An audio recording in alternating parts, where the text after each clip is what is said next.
تو یہ جو ایک بنو امیہ کا بندر احسن باکسر نامی ایک شخص ناصبی بریلوی، اس نے اہل سنت اور اہل تشیع دونوں کے ہاں جو ایک کامن پرسنالٹی ہیں، ہم انہیں 12واں خلیفہ کہتے ہیں اس امت میں، آخری مجدد، اور اہل تشیع انہیں 12واں امام کہتے ہیں۔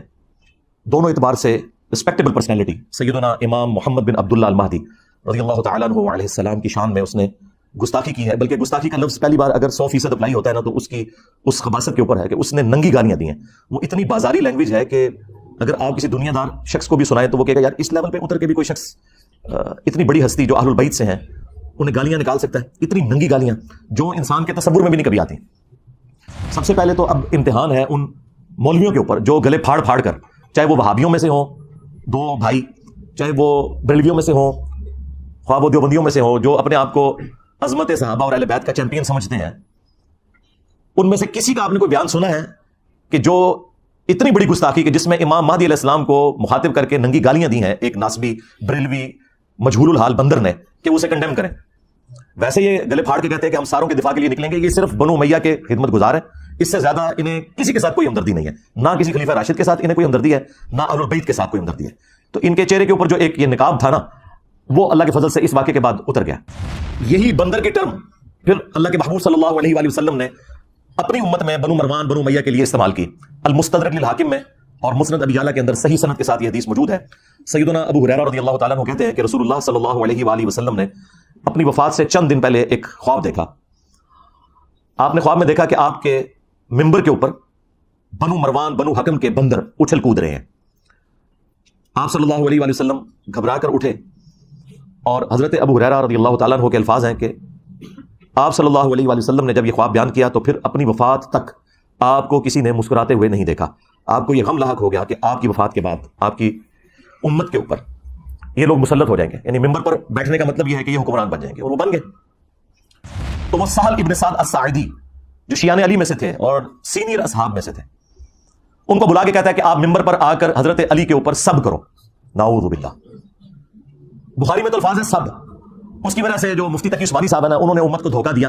وہ کہتے ہیں ذکر حدیث میں کہیں موجود ہی نہیں کہ یہ بنو امیہ لعنت کرواتے تھے، صرف سب کا لفظ موجود ہے اور سب کا مطلب ہے تنقید۔ اچھا، حضرت علی پہ تنقید کرنا آپ کے نزدیک جائز ہے کیا؟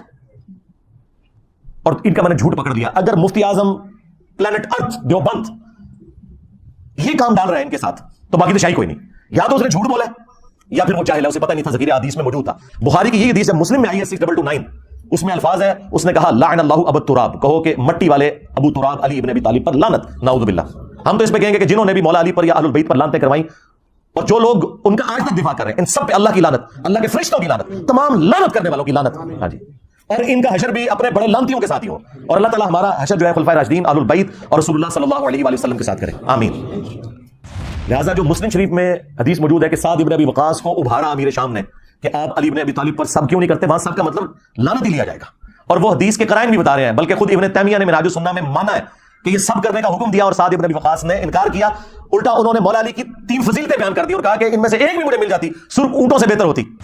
اچھا، یہ سیم جو مسلم کی حدیث ہے نا 6220، سیم 100% اسی سند کے ساتھ، ایک راوی کا بھی فرق نہیں ہے۔ سنن نسائی الکبریٰ میں امام نسائی نے خصائص علی والے چیپٹر میں لی ہے، اور وہاں آگے پتہ کیا الفاظ ہے؟ وہ حضرت سعد ابن ابی وقاص کا بیٹا کہتا ہے کہ پھر جتنے دن حضرت معاویہ مدینہ رہے تو حضرت علی کی تنقیص کا ایک جملہ اپنی زبان سے نہیں نکالا۔ جو میرے باپ نے ان کو ڈانٹا تھا نا، ایک جملہ حضرت علی کے بارے میں بعد میں نہیں بولا انہوں نے۔ اس سے یہ پتہ چل گیا کہ وہ حضرت علی کے بارے میں برے جملے بول رہے تھے، کیونکہ امام نووی کہتا ہے کہ وہ تو بڑے معصومانہ انداز میں پوچھ رہے تھے کہ اے صاحب مجھے حضرت علی کی کوئی فضیلت سنائیں، یہ لوگ کیوں حضرت علی پہ لعنتیں کرتے ہیں، تاکہ مجھے وہ فضائل پتہ چل جائے۔ اگر یہ بات ہوتی تو اینڈ والے الفاظ ہوتے کہ جتنے دن وہ مدینہ رہے تو حضرت علی کی تنقیص کا ایک جملہ نے اپنی زبان سے نکالا، مراد یہ کہ وہ خود ہی کر رہے تھے سب کچھ۔ باقی یہ کافی ساری روایتیں وہ آپ کو انشاءاللہ میرے ریسرچ پیپر میں مل جائیں گی، اور یہ تاریخی روایتیں نہیں ہیں، یہ احادیث کی کتابوں میں ہیں، اور یہ محدثین میری ویڈیوز دیکھ کے گمراہ نہیں ہوئے تھے۔ ہاں جی، میں ان کی کتابیں پڑھ کے انورٹڈ کامز میں گمراہ ہوا ہوں، ٹھیک ہے۔ لیکن اہل سنت اور اہل تشیع دونوں اس بات کے اوپر متفق ہے کہ قرب قیامت سے پہلے پوری دنیا کے اوپر مسلمانوں کی حکومت قائم ہونی ہے انشاءاللہ تعالی، اور یہ وہ وعدہ ہے جو اللہ تعالیٰ نے قرآن حکیم میں کم از کم 3 جگہ پر اپنے محبوب صلی اللہ علیہ وآلہ وسلم سے کیا ہے، سورہ التوبہ کے اندر، سورہ الفتح میں، اور سورہ الصف میں۔ هو الذی ارسل رسولہ بالہدی ودین الحق لیظہرہ علی الدین کلہ، وہی اللہ ہے جس نے اپنے محبوب صلی اللہ علیہ وآلہ وسلم کو الہدا یعنی قرآن کے ساتھ اور دین حق کے ساتھ مبعوث کیا تاکہ اسے تمام ادیان کے اوپر غالب کر دیں۔ ولو کرہ المشرکون، خواہ مشرک اس کا برا ہی مان جائیں، اللہ تعالیٰ نے اس دین کو غالب کرنا ہے تمام ادیان کے اوپر. یہ اللہ تعالیٰ کا وعدہ ہے. مسند احمد میں حدیث ہے کہ اللہ کے محبوب صلی اللہ علیہ وآلہ وسلم نے فرمایا کہ قیامت اس وقت تک قائم نہیں ہوگی جب تک دنیا کے ہر گھر میں میرا پیغام نہ پہنچ جائے اور لوگ چاہتے ہوئے یا نہ چاہتے ہوئے اس دعوت کو قبول نہ کر لیں. اچھا اس زمانے میں تو یہ بڑا مشکل تھا کہ ہر گھر میں کیسے پہنچے گا. سرکار آج دیکھ لیں انٹرنیٹ, گھر کیا گھر کی کوٹڑی میں بھی انٹرنیٹ کے سگنل آ رہے ہیں, کسی غار کے کونے میں بھی آپ جا کے بیٹھ جائیں وہاں پہ بھی سگنل آ رہے ہیں. تو یہ دعوت تو پہنچ چکی ہے اور لوگ قبول کریں گے اسے انشاءاللہ تعالیٰ. اور پوری امت لیول کے اوپر جو خلافت اعلی منہاج النبوہ ہے وہ عمر بن عبدالعزیز کے دور میں نہیں آئی ہے, نہ خلفائے راشدین کے دور میں آئی ہے, وہ قرب قیامت میں ہی آنی ہے جب پوری دنیا کے اوپر مسلمانوں کا غلبہ ہوگا.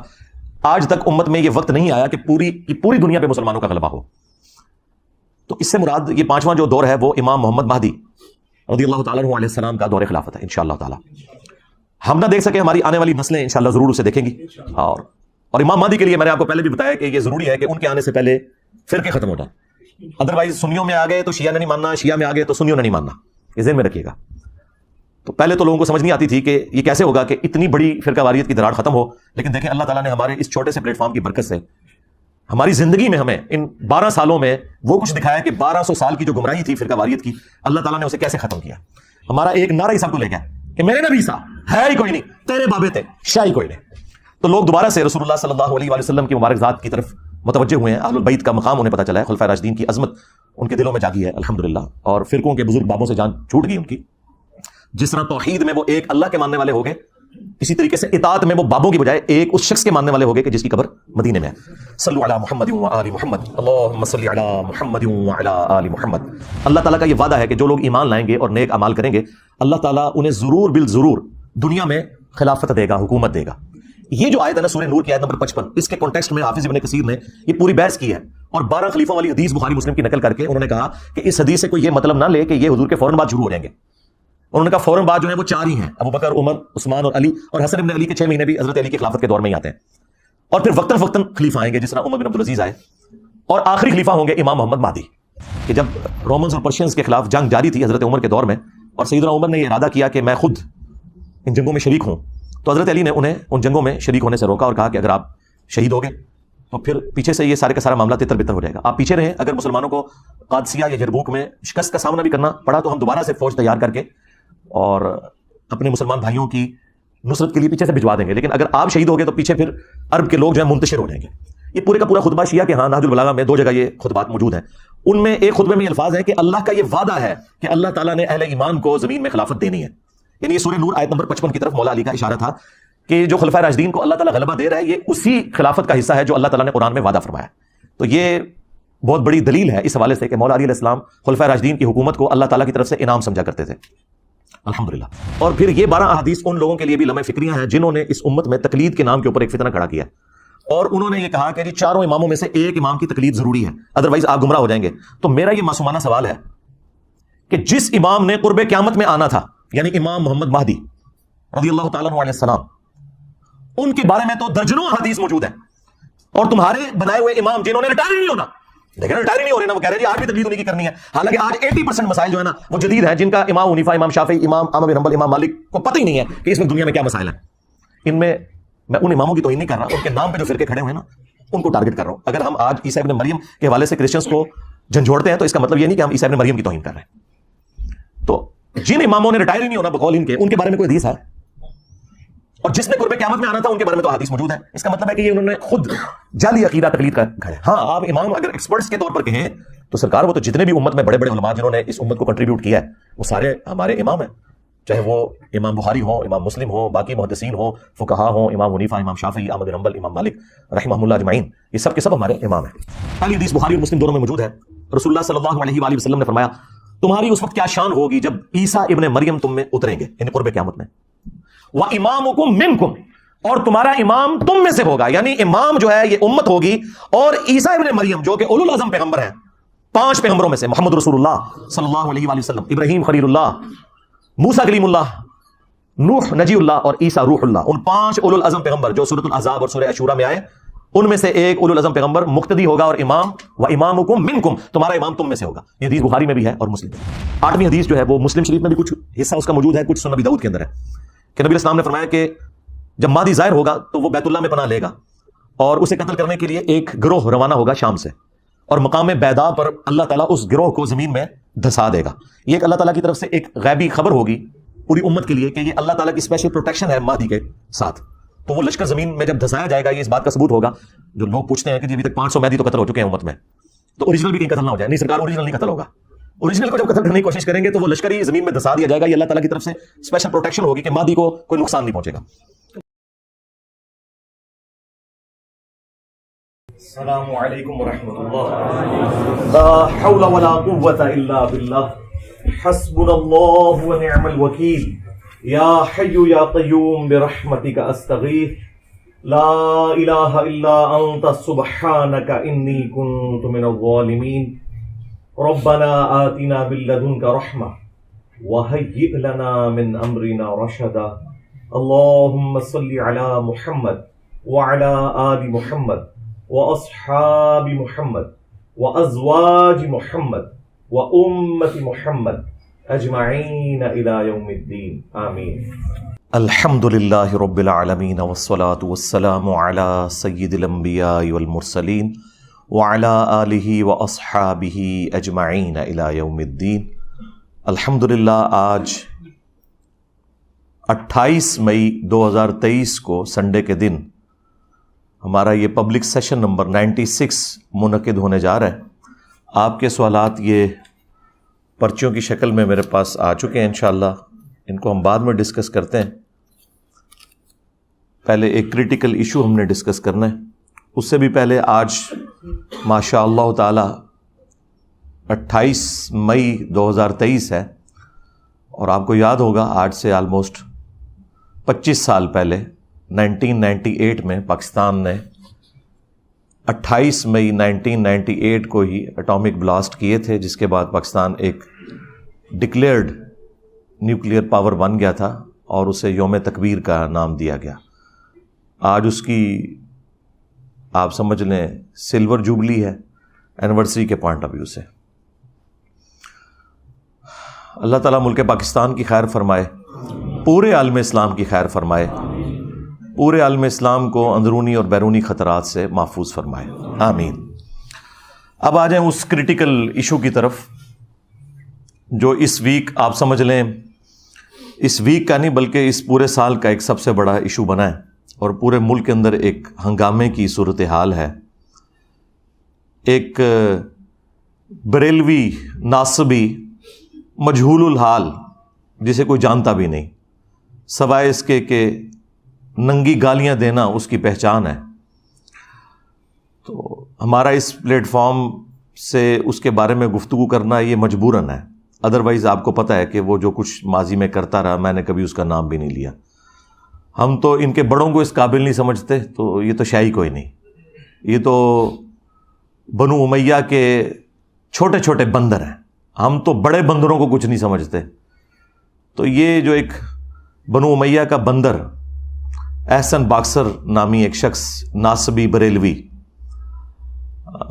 اس نے اہل سنت اور اہل تشیع دونوں کے ہاں جو ایک کامن پرسنالٹی ہیں, ہم انہیں 12واں خلیفہ کہتے ہیں اس امت میں, آخری مجدد, اور اہل تشیع انہیں 12واں امام کہتے ہیں. دونوں اعتبار سے رسپیکٹیبل پرسنالٹی سیدنا امام محمد بن عبداللہ المہدی رضی اللہ تعالیٰ عنہ علیہ السلام کی شان میں اس نے گستاخی کی ہے. بلکہ گستاخی کا لفظ پہلی بار اگر 100% اپلائی ہوتا ہے نا, تو اس کی اس خباثت کے اوپر ہے کہ اس نے ننگی گالیاں دی ہیں. وہ اتنی بازاری لینگویج ہے کہ اگر آپ کسی دنیا دار شخص کو بھی سنائیں تو وہ کہے گا یار اس لیول پہ اتر کے بھی کوئی شخص, اتنی بڑی ہستی جو اہل البیت سے ہیں, انہیں گالیاں نکال سکتا ہے. اتنی ننگی گالیاں جو انسان کے تصور میں بھی نہیں کبھی آتی. چونکہ ان کے بڑے بھی یہی کام کرتے رہے تو یہ انہی کی جائز اولاد ہیں, بنو امیہ کے بندر.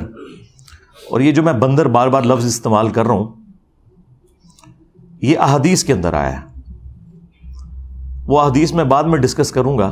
سب سے پہلے تو اب امتحان ہے ان مولویوں کے اوپر جو گلے پھاڑ پھاڑ کر, چاہے وہ وہابیوں میں سے ہوں 2 بھائی, چاہے وہ بریلویوں میں سے ہوں, خواہ وہ دیوبندیوں میں سے ہوں, جو اپنے آپ کو عظمت صحابہ اور اہل بیت کا چیمپئن سمجھتے ہیں, ان میں سے کسی کا آپ نے کوئی بیان سنا ہے کہ جو اتنی بڑی گستاخی کہ جس میں امام مہدی علیہ السلام کو مخاطب کر کے ننگی گالیاں دی ہیں ایک ناسبی بریلوی مجہول الحال بندر نے کہ وہ اسے کنڈیم کریں، ویسے یہ گلے پھاڑ کے کہتے ہیں کہ ہم ساروں کے دفاع کے لیے نکلیں گے. یہ صرف بنو امیہ کے خدمت گزار ہیں، اس سے زیادہ انہیں کسی کے ساتھ کوئی ہمدردی نہیں ہے، نہ کسی خلیفہ راشد کے ساتھ انہیں کوئی ہمدردی ہے، نہ اہل البیت کے ساتھ کوئی ہمدردی ہے.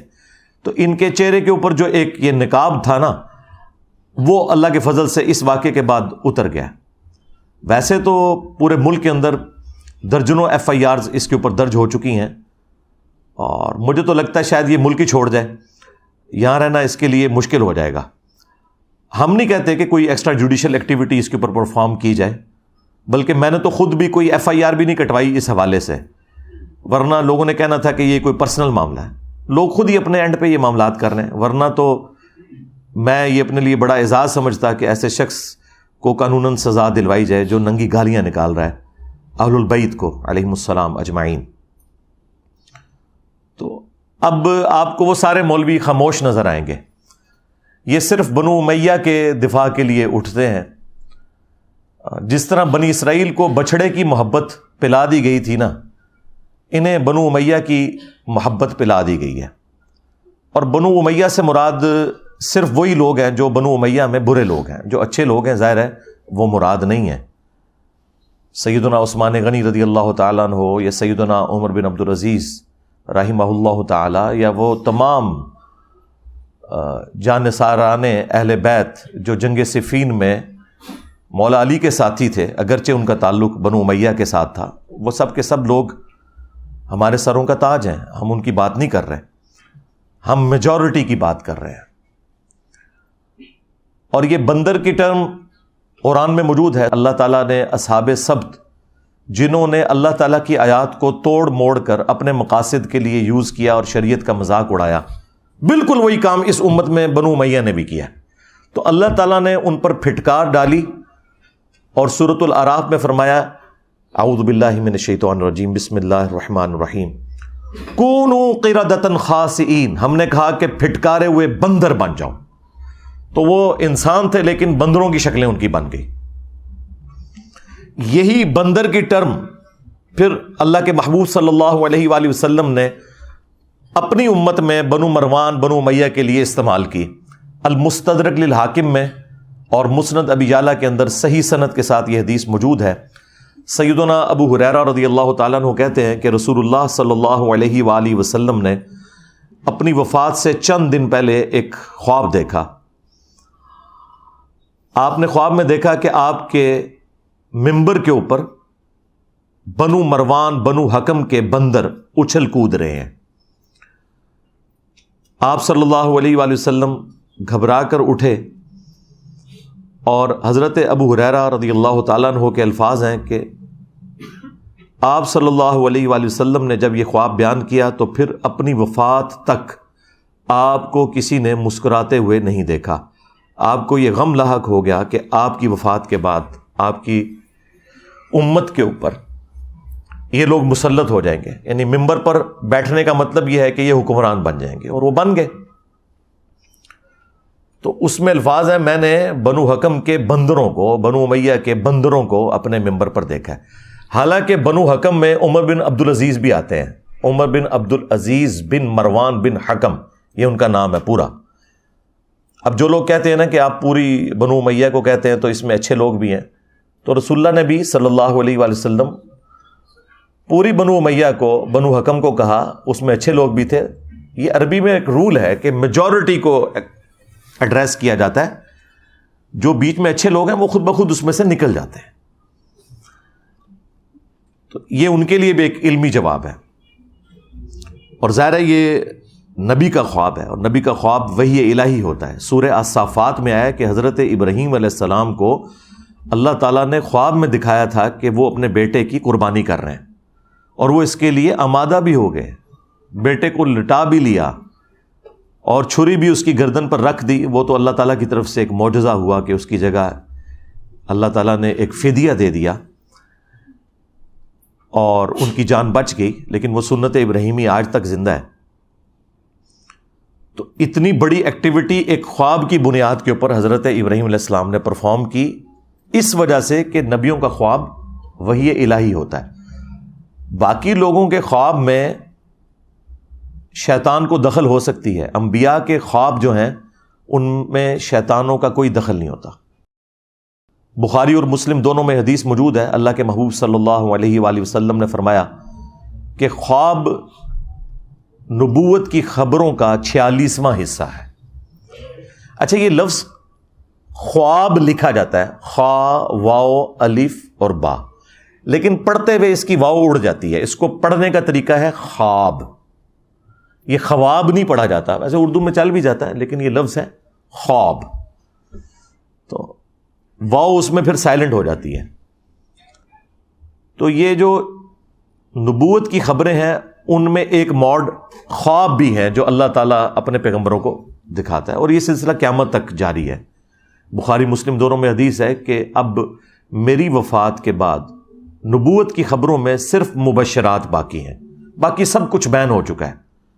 نہ کوئی کشف ہوگا، نہ کوئی وحی خفی ہوگی، نہ کوئی وحی جلی ہوگی، کچھ بھی نہیں ہوگا سوائے مبشرات کے۔ پوچھا گیا مبشرات کیا ہیں تو فرمایا کہ وہ خواب ہیں، لیکن وہ بھی بخاری مسلم دونوں میں آیا کہ خواب کی پھر 3 قسمیں ہیں، یا وہ اللہ کی طرف سے ہوں گے، یا شیطان کی طرف سے، یا پھر نفس کی طرف سے۔ اب یہ ایک پورا ٹاپک ہے خوابوں پہ، میں نے الگ سے ایک بڑی تفصیلی ویڈیو ریکارڈ کروائی ہے، رپلائی ٹو مولانا الیاس قادری آن خواب میں دیدار مصطفیٰ صلی اللہ علیہ وآلہ وسلم، کیونکہ یہ ایک بڑا کریٹیکل ٹاپک تھا، اس کو میں نے سینٹرڈ کرتے ہوئے ایک تفصیلی ویڈیو ریکارڈ کروائی ہے، وہ آپ دیکھ سکتے ہیں۔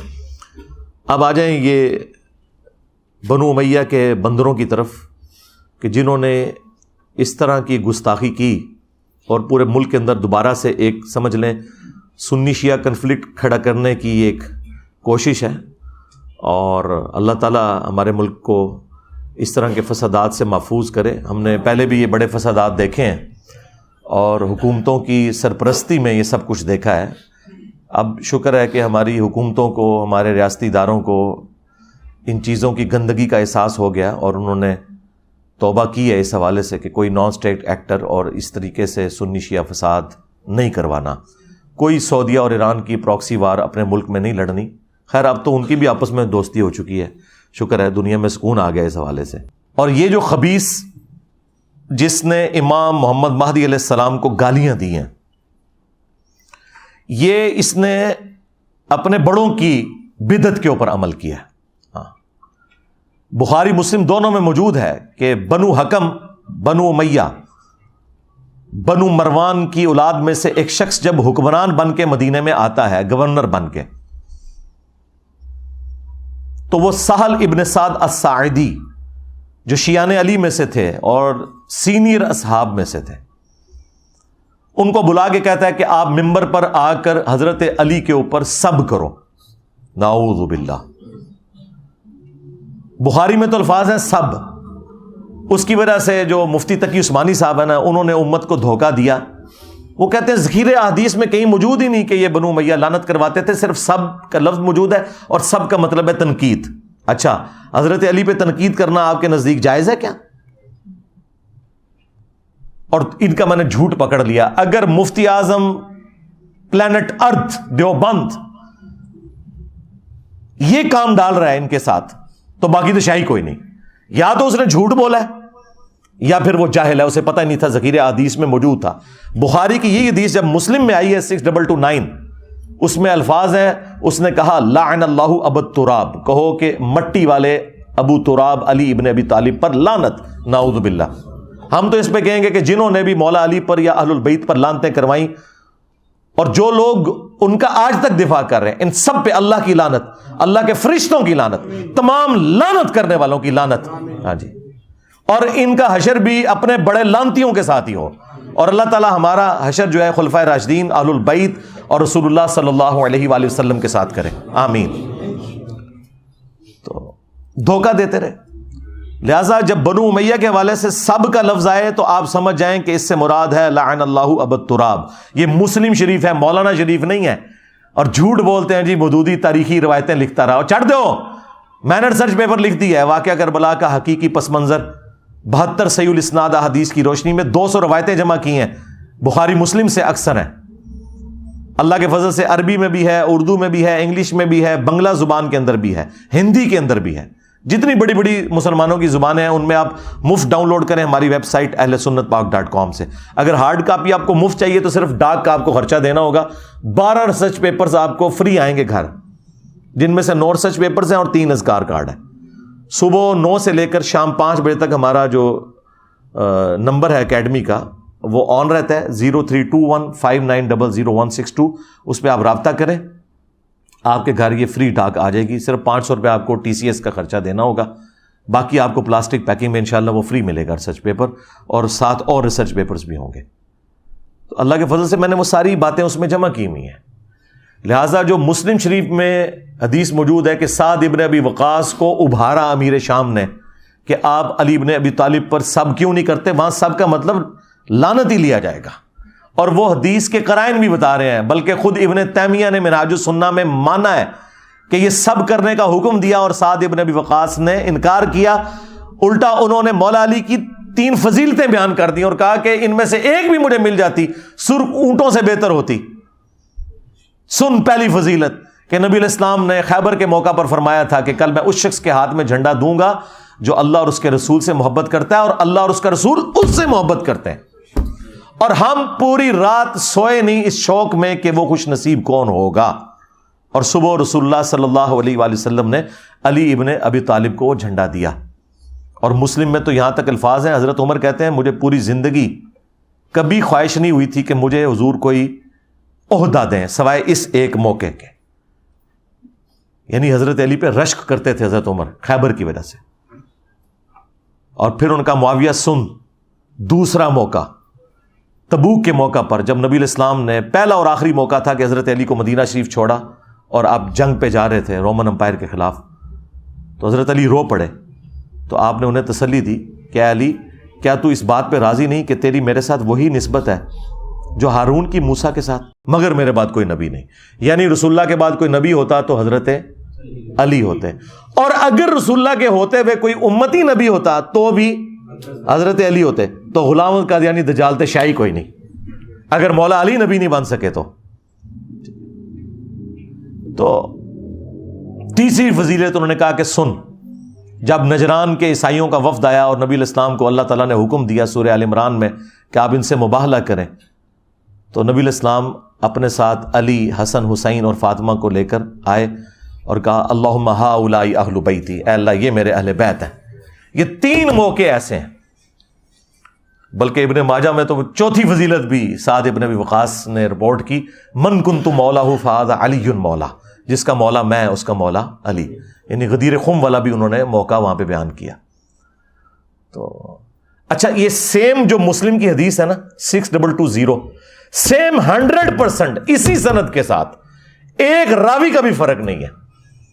سنن نسائی الکبریٰ میں امام نسائی نے خصائص علی والے چیپٹر میں لی ہے، اور وہاں آگے پتہ کیا الفاظ ہیں، وہ حضرت سعد ابن ابی وقاص کا بیٹا کہتا ہے کہ پھر جتنے دن حضرت معاویہ مدینہ رہے تو حضرت علی کی تنقیص کا ایک جملہ اپنی زبان سے نہیں نکالا، جو میرے باپ نے ان کو ڈانٹا تھا نا، ایک جملہ حضرت علی کے بارے میں بعد میں نہیں بولا انہوں نے۔ اس سے یہ پتہ چل گیا کہ وہ حضرت علی کے بارے میں برے جملے بول رہے تھے، کیونکہ امام نووی کہتا ہے کہ وہ تو بڑے معصومانہ انداز میں پوچھ رہے تھے کہ اے سعد مجھے حضرت علی کی کوئی فضیلت سنائے، یہ لوگ کیوں حضرت علی پہ لانتیں کرتے ہیں، تاکہ مجھے وہ فضائل پتہ چل جائے۔ اگر یہ بات ہوتی تو اینڈ والے الفاظ ہوتے کہ جتنے دن وہ مدینے رہے تو حضرت علی کی تنقیص کا ایک جملہ نہ اپنی زبان سے نکالا۔ مراد یہ کہ وہ خود ہی کر رہے تھے سب کچھ۔ باقی یہ کافی ساری روایتیں وہ آپ کو انشاءاللہ میرے ریسرچ پیپر میں مل جائیں گی، اور یہ تاریخی روایتیں نہیں ہیں، یہ احادیث کی کتابوں میں ہیں، اور یہ محدثین میری ویڈیوز دیکھ کے گمراہ نہیں ہوئے تھے۔ ہاں جی، میں ان کی کتابیں پڑھ کے انورٹڈ کاماز میں گمراہ ہوا ہوں، ٹھیک ہے۔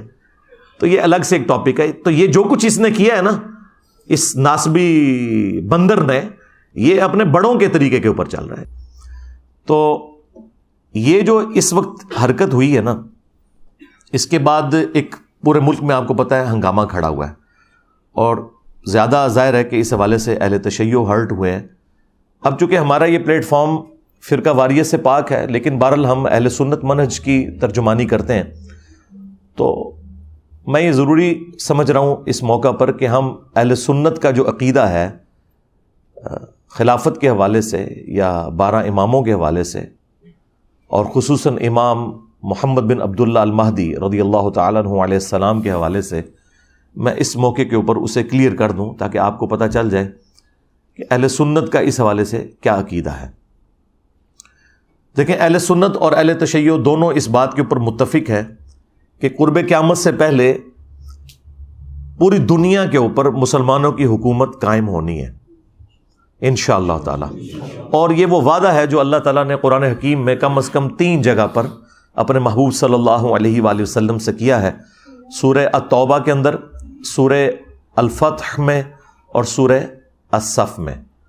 هو الذی ارسل رسولہ بالہدی ودین الحق لیظہرہ علی الدین کلہ، وہی اللہ ہے جس نے اپنے محبوب صلی اللہ علیہ وآلہ وسلم کو الہدا یعنی قرآن کے ساتھ اور دین حق کے ساتھ مبعوث کیا تاکہ اسے تمام ادیان کے اوپر غالب کر دے۔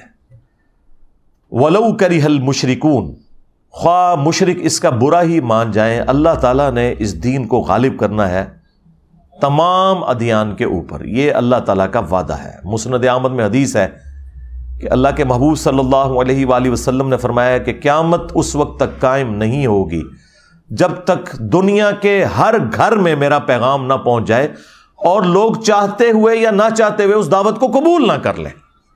اچھا، اس زمانے میں تو یہ بڑا مشکل تھا کہ ہر گھر میں کیسے پہنچے گا۔ سرکار آج دیکھ لیں، انٹرنیٹ، گھر کیا، گھر کی کوٹھڑی میں بھی انٹرنیٹ کے سگنل آ رہے ہیں، کسی غار کے کونے میں بھی آپ جا کے بیٹھ جائیں وہاں پہ بھی سگنل آ رہے ہیں، تو یہ دعوت تو پہنچ چکی ہے اور لوگ قبول کریں گے اسے انشاءاللہ تعالی۔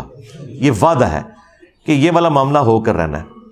اور پھر اسی کو سپورٹیو ایک اور حدیث ہے مسند احمد کے اندر جو مشکات میں بھی موجود ہے، اللہ کے محبوب صلی اللہ علیہ وآلہ وسلم نے اس امت میں جو 5 بڑے بڑے ادوار ہیں ان کا ذکر کیا، اور آپ صلی اللہ علیہ وآلہ وسلم کے رازدار حذیفہ ابن یمان اس حدیث کو روایت کرتے ہیں کہ اللہ کے محبوب صلی اللہ علیہ وآلہ وسلم نے فرمایا کہ اللہ تعالیٰ جب تک چاہے گا تم میں نبوت رہے گی، یعنی میرا وجود باقی رہے گا، پھر اللہ تعالیٰ مجھے اٹھا لے گا، اور پھر میری وفات کے بعد خلافت علی منہاج النبوہ قائم ہو جائے گی، اور وہ بھی جب تک اللہ چاہے گا وہ رہے گی۔ وہ 30 سال ہے، وہ انشاءاللہ میں بعد میں حدیث بتاتا ہوں۔ پھر اللہ تعالیٰ جب چاہے گا اسے بھی اٹھا لے گا۔ پھر ملکن عاضن، جو ہمارے استاد ڈاکٹر اسرار صاحب یوں کرتے تھے، ملکن عاضن، کاٹ کھانے والی ملوکیت، یعنی اپنے مخالفین کو قتل کرنے والی حکمران، وہ قائم ہو جائے گی، اور پھر جب تک اللہ چاہے گا وہ بھی مسلط رہے گی امت کے اوپر، پھر اللہ تعالیٰ اسے بھی اٹھا لے گا۔ پھر جابر حکمرانوں کا دور آ جائے گا، یہ 4تھا دور ہے، وہ بھی رہے گا جب تک اللہ تعالیٰ چاہے گا، اور پھر اس کے بعد دوبارہ سے خلافت علی منہاج النبوہ قائم ہو جائے گی انشاءاللہ تعالی۔ یہ حدیث ایک تابعی نے لکھ کر عمر بن عبدالعزیز کو بھیجی، اور انہوں نے کہا کہ مجھے لگتا ہے کہ یہ کاٹ کھانے والی ملوکیت یعنی حضرت معاویہ رضی اللہ تعالیٰ عنہ اور ان کے بعد جابر حکمران، یزید اور عبد الملک بن مروان اور ان کے پھر آگے اولاد، اس کے بعد اب آپ ہیں جو خلافت واپس آ گئی ہے۔ تو عمر بن عبدالعزیز رحمہ اللہ اس تعبیر سے بڑے خوش ہوئے۔ بعض لوگوں نے یہ تعبیر بھی کی ہے اس روایت کی، لیکن یہ تعبیر جو ہے وہ درست نہیں ہے۔ بیسیکلی یہ اوورآل پوری امت کا ذکر ہو رہا ہے، اور پوری امت لیول کے اوپر جو خلافت علی منہاج النبوہ ہے وہ عمر بن عبدالعزیز کے دور میں نہیں آئی ہے، نہ خلفائے راشدین کے دور میں آئی ہے، وہ قرب قیامت میں ہی آنی ہے جب پوری دنیا کے اوپر مسلمانوں کا غلبہ ہوگا۔ آج تک امت میں یہ وقت نہیں آیا کہ پوری دنیا پہ مسلمانوں کا غلبہ ہو۔ تو اس سے مراد یہ 5واں جو دور ہے وہ امام محمد مہدی رضی اللہ تعالیٰ عنہ علیہ السلام کا دور خلافت ہے انشاءاللہ تعالی۔ ہم نہ دیکھ سکے، ہماری آنے والی نسلیں انشاءاللہ ضرور اسے دیکھیں گی، اور اور امام مہدی کے لیے میں نے آپ کو پہلے بھی بتایا کہ یہ ضروری ہے کہ ان کے آنے سے پہلے فرقے ختم ہو جائیں. ادروائز سنیوں میں آ گئے تو شیعہ نے نہیں ماننا، شیعہ میں آ گئے تو سنیوں نے نہیں ماننا. یہ ذہن میں رکھیے گا.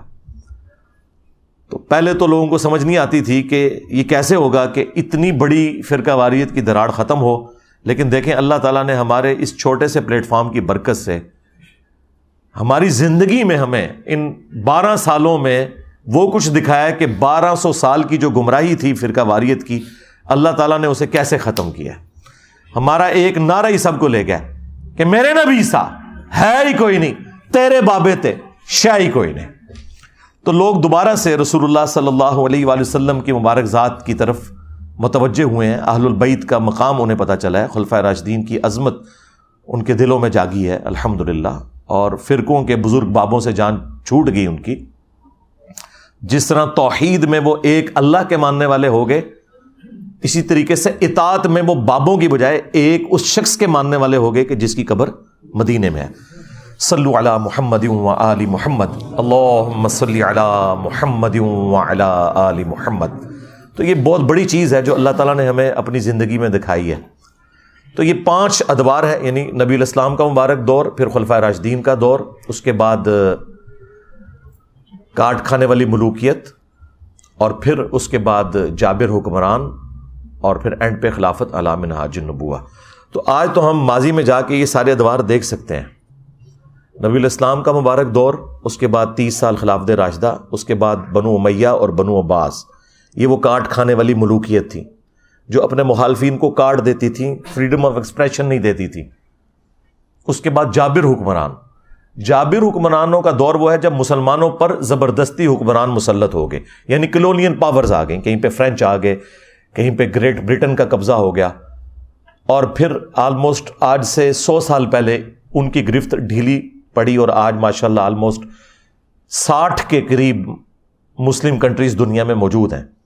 تو وہ جو جابر حکمرانوں کا دور ہے نا، وہ اللہ کے فضل سے ٹوٹنا شروع ہو گیا اور امپائرز ختم ہو گئے، اب ملک بن گئے. تو اب وہ یہ ٹرانزیشن پیریڈ ہے جو جابر حکمرانوں کے بعد خلافت راشدہ کا جو دور آنا ہے، یہ اس کے درمیان کا پیریڈ ہے. ظاہر ہے یہ فوراً تو ایک پیریڈ دوسرے میں شفٹ نہیں ہوتا، گریجولی ہوتا ہے. تو اس وقت ہم 4تھے اور 5ویں دور کے درمیان بیٹھے ہوئے ہیں انشاءاللہ تعالی. اور اللہ تعالیٰ نے چاہا تو انشاءاللہ ہم نہیں تو ہماری آنے والی نسلیں اس غلبے کو دیکھیں گی، امام محمد مہدی رضی اللہ تعالیٰ عنہ علیہ السلام. اچھا، اب اہل سنت اور اہل تشیع میں جو امام مہدی کے حوالے سے اختلاف یہ ہے کہ وہ ان کو 12 اماموں میں 12واں امام سمجھتے ہیں، اور وہ 12 کے 12 امام ہم بھی مانتے ہیں، وہ سارے اہل سنت کے بھی امام ہیں، امام علی علیہ السلام سے لے کر امام محمد مہدی تک. لیکن ان کا موقف یہ ہے کہ وہ غیابت میں چلے گئے آج سے آلموسٹ 1200 سال پہلے، اور وہ قرب قیامت میں ظاہر ہوں گے. اہل سنت کا موقف یہ ہے کہ وہ اہل البیت میں سے ہوں گے، لیکن وہ قرب قیامت میں پیدا ہوں گے.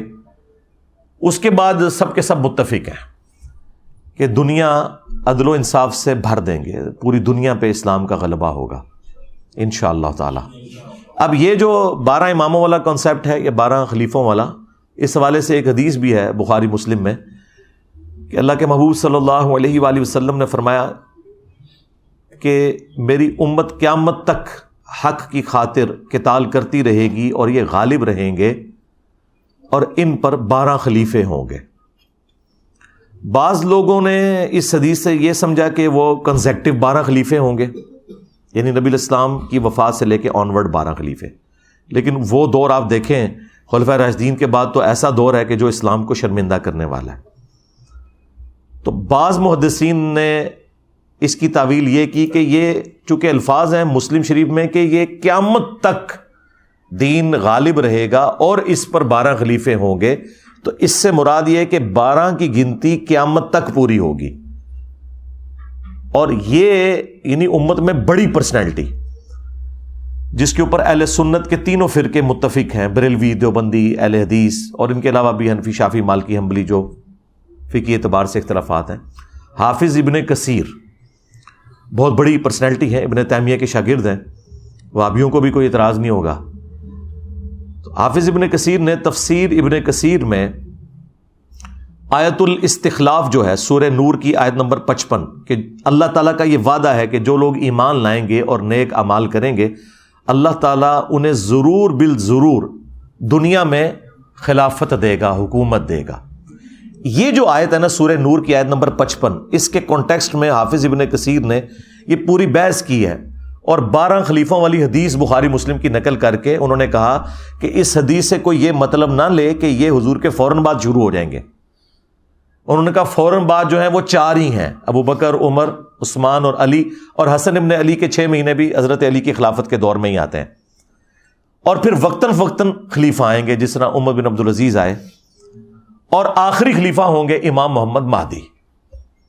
پھر انہوں نے اہل تشیع کا اس میں رد کیا کہ شیعہ جو یہ 12 اماموں والا کنسیپٹ رکھتے ہیں ہم اس کنسیپٹ کو نہیں مانتے، لیکن ہم 12 خلیفوں کو مانتے ہیں. اور چونکہ بخاری مسلم میں آیا کہ یہ جو 12 خلیفے ہیں ان کو اللہ تعالیٰ حکومت دے گا، تو اہل تشیع جن اماموں کو خلیفہ ڈکلیئر کر رہے ہیں ان میں سے تو صرف 2 کو حکومت ملی ہے، مولا علی علیہ السلام کو اور مولا حسن علیہ السلام کو. باقی تو بیچارے سارے کے سارے ظلماً شہید کیے گئے ہیں. اس میں انہوں نے اپنا جو سنی موقف ہے وہ بھی بیان کیا اور شیعہ کے اوپر رد کیا، لیکن 12 کے فگر کے اوپر اور 12ویں امام کے اوپر وہ بھی متفق ہیں، چاہے آپ اسے 12 نمبر خلیفہ کہہ لیں یا 12 نمبر امام کہہ لیں. اور شیعہ نے تو اپنا نام ہی آپ کو پتا ہے، 12 12 اماموں کے ماننے والے ہیں. 12 یعنی یہ عربی میں 12 اماموں کے ماننے والے لوگ. تو وہ 12ویں امام کے اوپر تو سب کے سب متفق ہیں. اچھا، اب بڑی حیران کن بات ہے، یہ جو آیت نور ہے نا، اسی کا کانٹیکسٹ میں نہج البلاغہ جو شیعہ کے ہاں ایک معتبر کتاب ہے، اس میں بھی مولا علی علیہ السلام کا ایک خطبہ ہے کہ جب رومنز اور پرشینز کے خلاف جنگ جاری تھی حضرت عمر کے دور میں، اور سیدنا عمر نے یہ ارادہ کیا کہ میں خود ان جنگوں میں شریک ہوں، تو حضرت علی نے انہیں ان جنگوں میں شریک ہونے سے روکا اور کہا کہ اگر آپ شہید ہوگے تو پھر پیچھے سے یہ سارے کا سارا معاملہ تتر بتر ہو جائے گا. آپ پیچھے رہیں، اگر مسلمانوں کو قادسیہ یا یرموک میں شکست کا سامنا بھی کرنا پڑا تو ہم دوبارہ سے فوج تیار کر کے اور اپنے مسلمان بھائیوں کی نصرت کے لیے پیچھے سے بھجوا دیں گے، لیکن اگر آپ شہید ہو گئے تو پیچھے پھر عرب کے لوگ جو ہیں منتشر ہو جائیں گے. یہ پورے کا پورا خطبہ شیعہ کے ہاں نہج البلاغہ میں 2 جگہ یہ خطبات موجود ہیں. ان میں ایک خطبے میں یہ الفاظ ہیں کہ اللہ کا یہ وعدہ ہے کہ اللہ تعالیٰ نے اہل ایمان کو زمین میں خلافت دینی ہے. یعنی یہ سورہ نور آیت نمبر 55 کی طرف مولا علی کا اشارہ تھا کہ جو خلفائے راشدین کو اللہ تعالیٰ غلبہ دے رہا ہے یہ اسی خلافت کا حصہ ہے جو اللہ تعالیٰ نے قرآن میں وعدہ فرمایا. تو یہ بہت بڑی دلیل ہے اس حوالے سے کہ مولا علی علیہ السلام خلفائے راشدین کی حکومت کو اللہ تعالیٰ کی طرف سے انعام سمجھا کرتے تھے. الحمدللہ.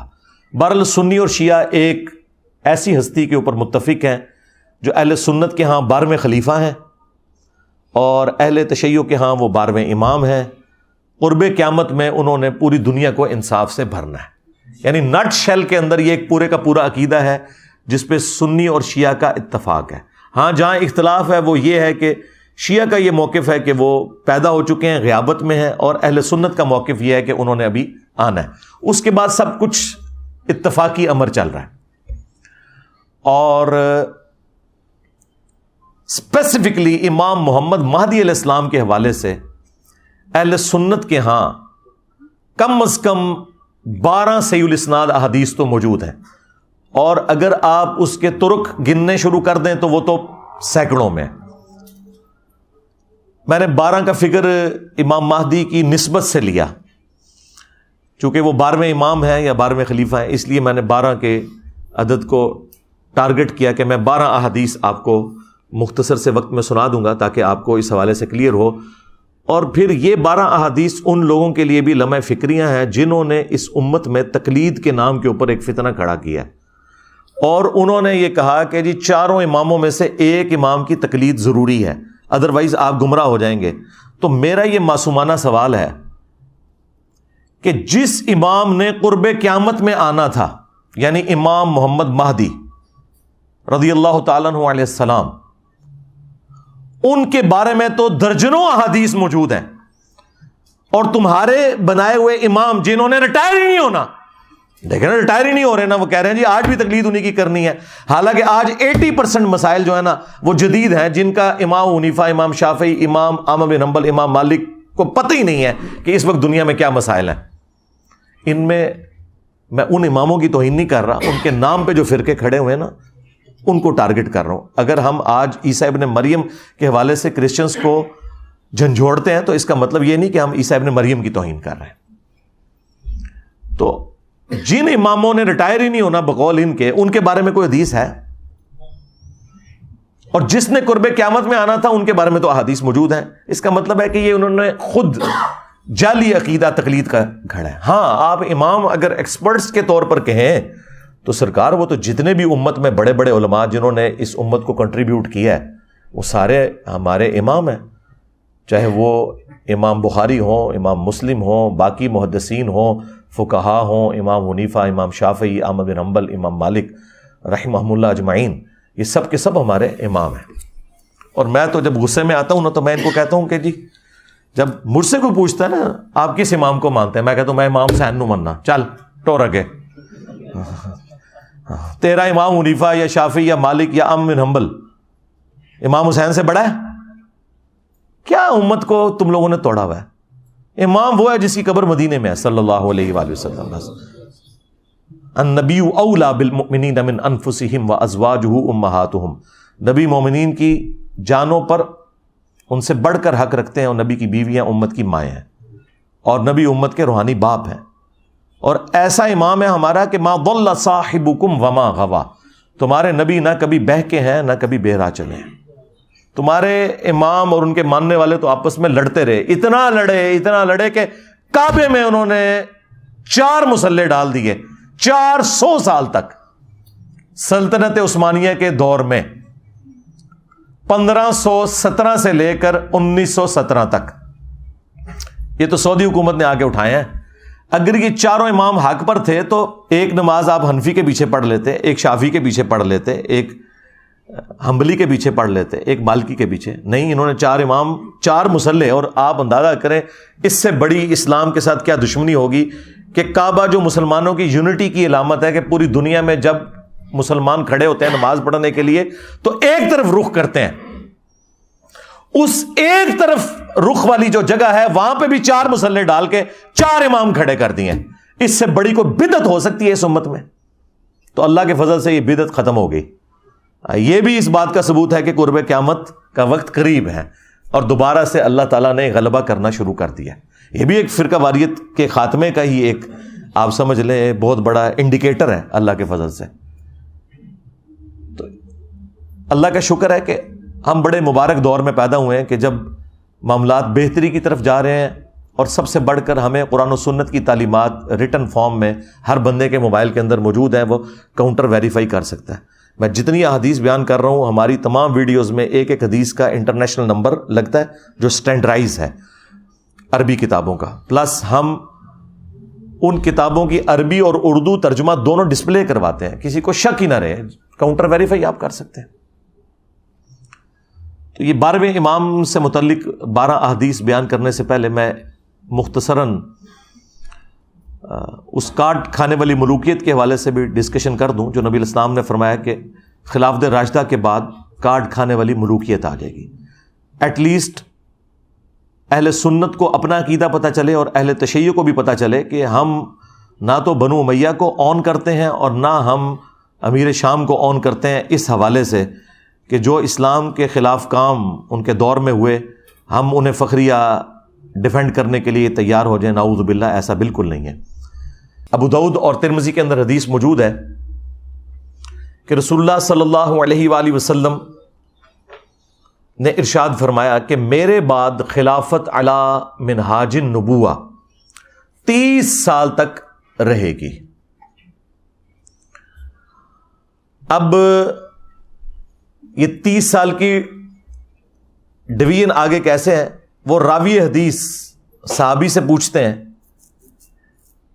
کہ یہ جو 30 سال ہیں ان کی ذرا مجھے تفصیلات بھی بتا دیں۔ اب ظاہر ہے وہ 30 سال کا دور اس صحابی نے دیکھ لیا ہے، تو وہ کہتے ہیں کہ بیٹا گن، ابو بکر کے 2 سال، عمر کے 10 سال، عثمان کے 12 سال اور علی کے 6 سال۔ اب یہ جو علی کے 6 سال ہیں، اس میں 5.5 سال مولا علی علیہ السلام کے اور 6 مہینے سیدنا حسن ابن علی کے ہیں۔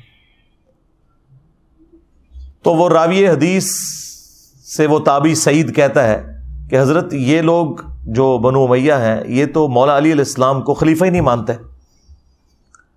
اب اس حدیث سے یہ بھی پتہ چل گیا کہ بنو امیہ ان کو خلیفہ مانتے ہی نہیں تھے، قصاص عثمان والا معاملہ نہیں تھا۔ اور دوسرا، امام ابو داؤد نے یہاں لکھا علی علیہ السلام۔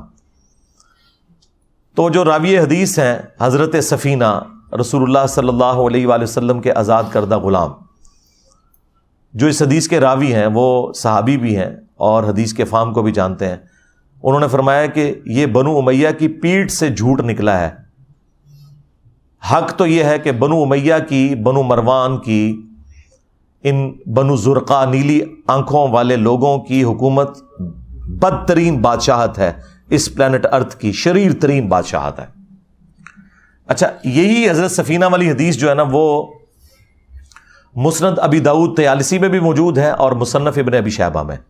وہاں آگے الفاظ ہیں کہ وہ راوی حدیث سعید تابعی پوچھتا ہے حضرت سفینہ رضی اللہ تعالیٰ عنہ سے کہ حضرت اگر خلافت 30 سال ہے تو پھر حضرت معاویہ کیا ہیں؟ تو انہوں نے کہا کہ حضرت معاویہ مسلمانوں کے پہلے بادشاہ ہیں، اور مصنف ابن ابی شیبہ کے الفاظ ہیں کہ یہ سخت گیر بادشاہ ہیں اور ان کا پہلا بادشاہ معاویہ ابن ابی سفیان ہے رضی اللہ تعالیٰ عنہ۔ ظاہر ہم تو احترام سے ہی نام لیں گے۔ تو حضرت سفینہ نے کہا کہ بنو امیہ کی جو حکومت ہے یہ بادشاہت ہے، یہ خلیفہ نہیں ہے۔ یہ جو ہم خلیفہ بھی بولتے ہیں نا ان کو، تو ان معنوں میں بولتے ہیں جو حکمران کے معنوں میں آتا ہے۔ ادروائز ہم حسن ابن علی کے بعد جتنی حکومتیں ہیں ان کو خلیفہ بھی نہیں مانتے سوائے عمر بن عبدالعزیز کے۔ یہ سب کے سب لوگ بادشاہ ہیں، یہ ملوک ہیں، یہ ملوکیت ہے۔ تو اب اس میں واضح موجود ہے کہ بنو مروان، بنو حکم، بنو امیہ، ان کی حکومت شرعی ترین بادشاہت ہے، اور یہ ایک ایسے اس امت کے اوپر مسلط ہوئے ہیں کہ آج تک ان کے اثرات باقی ہیں۔ اللہ کا شکر ہے کہ ہمارے پلیٹ فارم کی برکت سے اب لوگوں کے سامنے ان کی اصلیت آ گئی ہے، ورنہ تو آپ لوگوں کو پتہ ہی نہیں چلنا تھا، آپ لوگوں نے جاہلیت کی موت مر جانا تھا اس حوالے سے۔ اب آخر میں وہ میں 12 صحیح الاسناد احادیث بیان کر دوں 12ویں امام یا 12ویں خلیفہ کی نسبت سے۔ پہلی حدیث بخاری اور مسلم دونوں میں موجود ہے۔ اچھا، یہ جو حدیثیں ہیں یہ اکا دکا صحابہ نے روایت نہیں کی ہوئی ہیں، ایٹ لیسٹ 8 صحابہ ہیں جنہوں نے یہ حدیثیں روایت کی ہیں، جو میرے علم کی حد تک ہے، اس سے بھی زیادہ ہو سکتے ہیں۔ سیدنا علی رضی اللہ تعالیٰ عنہ، سیدنا ابن عباس رضی اللہ تعالیٰ عنہ، سیدنا ابو سعید خدری رضی اللہ تعالیٰ عنہ، سیدنا ابو ہریرہ رضی اللہ تعالیٰ عنہ، سیدہ عائشہ سلام اللہ علیہا، سیدہ ام سلمہ سلام اللہ علیہا، سیدنا ابو سعید خدری رضی اللہ تعالیٰ عنہ۔ تو یہ بڑے بڑے اصحاب ہیں جنہوں نے یہ احادیث روایت کی ہیں الحمدللہ۔ ابن مسعود بھی شامل ہیں اس میں، صوبان بھی ہیں رضی اللہ عنہم اجمعین وعلیہم السلام اجمعین۔ پہلی حدیث بخاری اور مسلم دونوں میں موجود ہے۔ رسول اللہ صلی اللہ علیہ وآلہ وسلم نے فرمایا، تمہاری اس وقت کیا شان ہوگی جب عیسیٰ ابن مریم تم میں اتریں گے، یعنی قرب قیامت میں، وَإِمَامُكُم مِّنكُم، اور تمہارا امام تم میں سے ہوگا، یعنی امام جو ہے یہ امت ہوگی، اور عیسیٰ ابن مریم جو کہ اولو العزم پیغمبر ہیں، 5 پیغمبروں میں سے، محمد رسول اللہ صلی اللہ علیہ وآلہ وسلم، ابراہیم خلیل اللہ، موسیٰ کلیم اللہ، نوح نجی اللہ اور عیسیٰ روح اللہ، ان 5 اولو العزم پیغمبر جو سورۃ الاحزاب اور سورہ الشورى میں آئے، ان میں سے ایک اولو العزم پیغمبر مقتدی ہوگا اور امام، وَإِمَامُكُم مِّنكُم، تمہارا امام تم میں سے ہوگا۔ یہ حدیث بخاری میں بھی ہے اور مسلم میں بھی۔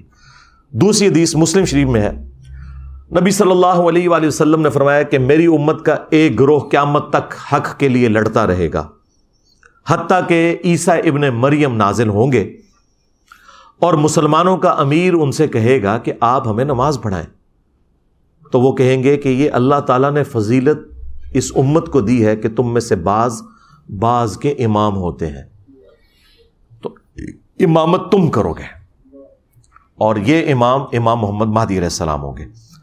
تیسری حدیث بھی بخاری اور مسلم دونوں کے اندر ہے، نبی صلی اللہ علیہ وآلہ وسلم نے فرمایا میری امت کے آخر میں ایک ایسا خلیفہ آئے گا جو مال بھر بھر کر دے گا لوگوں کو۔ وہ راوی حدیث جو ہیں وہ پوچھتے ہیں اس صحابی سے کہ کیا اس خلیفہ سے مراد عمر بن عبدالعزیز ہیں؟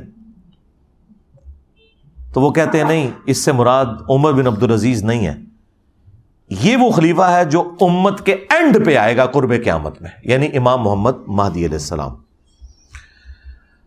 ایک اور تفصیلی حدیث ہے المستدرک للحاکم کے اندر موجود ہے، نبی صلی اللہ علیہ وآلہ وسلم نے فرمایا کہ مہدی میری امت کے بالکل آخر میں آئے گا، اور اللہ تعالیٰ اس کی برکت سے زمین پر بارشیں نازل فرمائے گا، زمین نباتات اگائے گی، پوری دنیا پہ عدل و انصاف ہوگا، وہ لوگوں میں مال تقسیم کرے گا، یہ وہی الفاظ جو بخاری مسلم میں بھی ہیں، مویشیوں کی ریل پیل ہوگی اور اسلام کا غلبہ ہو جائے گا، پھر وہ 8 سال تک دنیا میں رہیں گے اور پھر دنیا سے تشریف لے جائیں گے، یعنی 8 سال ان کا دور خلافت ہوگا۔ 5ویں حدیث سنن نبی داؤد میں ہے کہ نبی صلی اللہ علیہ وآلہ وسلم نے فرمایا کہ اگر دنیا ختم ہونے میں ایک دن بھی باقی رہ جائے، اللہ تعالیٰ میرے اہل البیت میں سے فاطمہ کی اولاد میں سے ایک شخص ضرور پیدا کرے گا جو پوری دنیا کو عدل و انصاف سے بھر دے گا۔ اب یہ ایک دن سے مراد یہ ہمارا ایک دن نہیں ہے جو قرآن میں ہے نا کہ اللہ کے ہاں جو ایک دن ہے وہ تمہارے 1000 سال کے برابر ہے، یعنی 1000 سال بھی آگے بچتے ہوئے نا آخری 1000 سال بھی رہ گئے تو اللہ تعالیٰ نے مہدی کو ضرور بھیجنا ہے۔ 6ٹھی حدیث بھی سنن نبی داؤد میں ہے، نبی صلی اللہ علیہ وآلہ وسلم نے فرمایا کہ مہدی میرے اہل البیت میں سے ہوگا اور وہ میری بیٹی فاطمہ کی اولاد میں سے ہوگا۔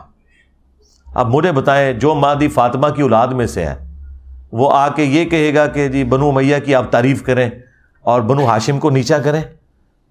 وہ آ کر جو ہے وہ جنگ جمل صفین نہروان میں مولا علی علیہ السلام کو سپورٹ کرے گا یا ناسبیوں کو سپورٹ کرے گا؟ آپ خود سوچیں۔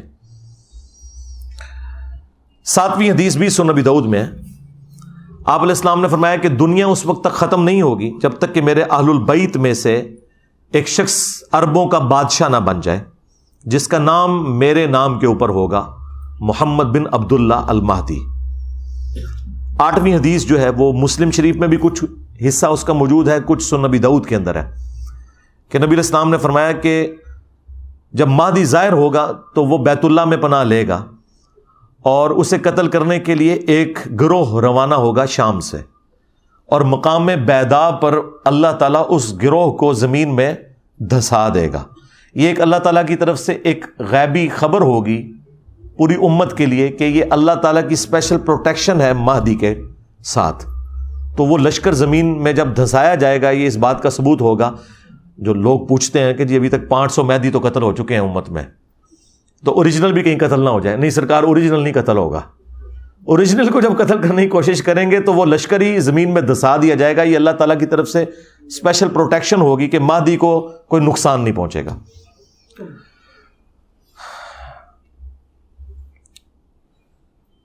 نویں حدیث سنن ابن ماجہ میں ہے کہ نبی علیہ السلام نے فرمایا کہ مہدی میرے اہل بیت میں سے ہوگا اور اللہ تعالیٰ ایک رات میں اس کا معاملہ درست کر دے گا، یعنی حالات و واقعات ایسے فیوریبل کر دے گا کہ مسلمانوں کی لیڈرشپ کے لیے اسے تیار کر دے گا۔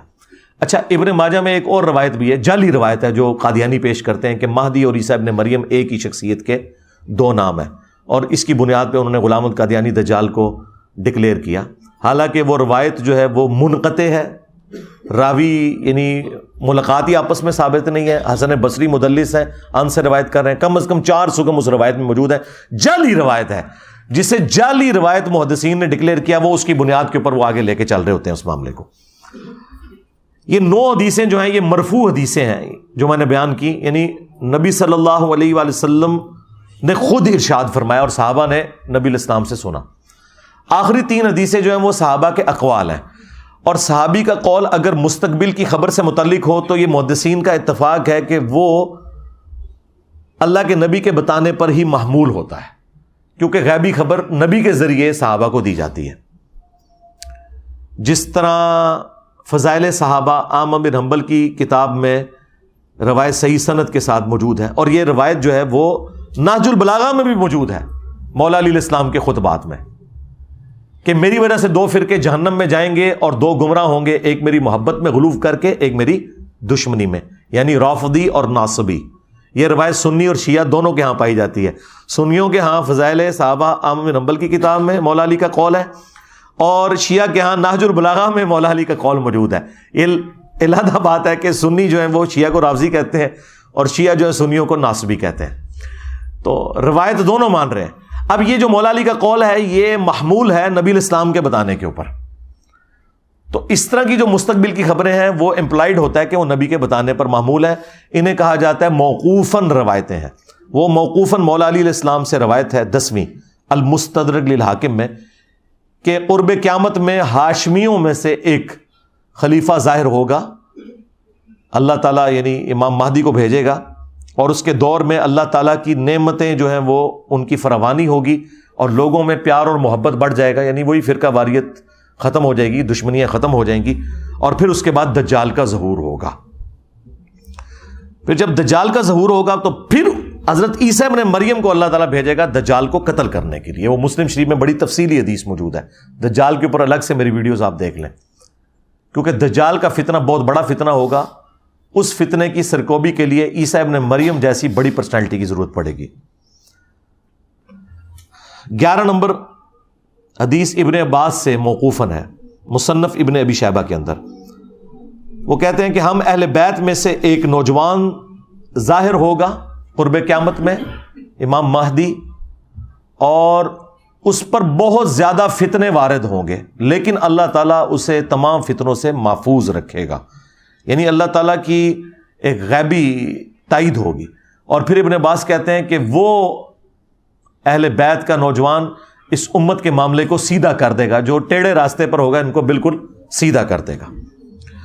اور 12ویں اور آخری موقوفاً روایت ثوبان سے ہے، جو نبی الاسلام کے آزاد کردہ غلام ہے۔ یہ بڑی مشہور روایت آپ نے سنی ہوگی، مسند احمد میں اور المستدرک للحاکم میں، کہ جب خراسان سے کالے جھنڈے آتے ہوئے دیکھو تو ان کا استقبال کرنا، ان میں اللہ کا خلیفہ مہدی ہوگا۔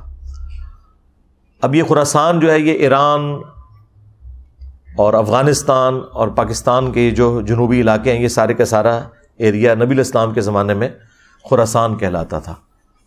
تو یہ وہ روایت ہے جس کی بنیاد کے اوپر آپ کو پتہ ہے کہ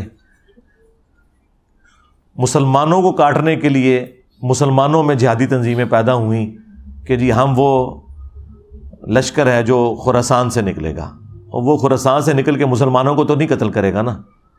تو یہ ایک احادیث سے الفاظ اٹھاتے ہیں، اور اس میں تو الفاظ ہیں کالا جھنڈا، آپ تو کالے جھنڈے سے چڑھتے ہیں، آپ تو کہتے ہیں کالا لباس جہنمیوں والا ہے، آپ کالی پگڑی سے چڑھتے ہیں، آپ کالے کپڑوں سے چڑھتے ہیں، تو آپ کا کیا کالے لباس کے ساتھ لینا دینا؟ تو یہ تو سنت ہے جس سے آپ چڑھتے ہیں۔ یہ 12 احادیث امام محمد مہدی علیہ السلام سے متعلق، اور جو ضروری گفتگو تھی میں نے اس حوالے سے کر دی، کیونکہ ایک اچھا موقع تھا کہ ہماری آواز ان لوگوں تک پہنچتی جنہیں ابھی تک سنی شیعہ کنفلکٹ کی اس سنگینی کا اندازہ نہیں ہے، کہ اس طرح کی ایکٹیویٹی سے پھر اینڈ رزلٹ کیا نکلتا ہے۔ اور میں سمجھتا ہوں گستاخی اصل میں ہے ہی یہ جو اب ہوئی ہے، اس حوالے سے کہ آپ ایک شخصیت کو ٹارگٹ کر کے اتنی ننگی اور گندی گالیاں دیتے ہیں کہ جو انسان کے کانوں سے دھواں نکال دیں۔ اب ظاہر ہے کہ وہ میں کلپ تو اس میں اپنی ویڈیو میں تو نہیں چلاؤں گا، سارے لوگ سن چکے ہیں، اور میں نہیں سمجھتا کہ ہماری ویڈیو کو ہم اس طریقے سے گندا کریں اس کے بکواسیات کے ساتھ۔ تو باقی دوسرے چینلز کے اوپر وہ ویڈیوز چڑھی ہوئی ہیں، ہم تو صرف جو اہل سنت کا عقیدہ ہے وہ پبلک کے سامنے رکھیں گے، امام محمد مہدی علیہ السلام کے حوالے سے، 12ویں خلیفہ یا 12ویں امام، اور ان کی جو عزت اہل سنت کے ہاں ہے، تاکہ یہ پتہ چلے کہ یہ کوئی سنی شیعہ تفریق سے متعلق پرسنالٹی نہیں ہے، بلکہ یہ سنی شیعہ اتحاد کی علامت ہے۔ امام محمد بن عبداللہ المہدی رضی اللہ تعالیٰ عنہ وعلیہ السلام، اللہ تعالیٰ اگر ہماری زندگی میں وہ آئیں تو ہمیں ان کا ساتھ دینے کی توفیق عطا فرمائے، اور اگر ہماری آنے والی نسلوں میں وہ لوگ ہیں جنہوں نے امام محمد مہدی کا زمانہ پانا ہے تو انہیں توفیق دے کہ وہ ان کا ساتھ دیں غلبہ اسلام کے لیے۔ صلو علی محمد و آل محمد، اللہم صلی علی محمد و علی آل محمد و اصحاب محمد و ازواج محمد و امت محمد اجمعین الی یوم الدین، آمین۔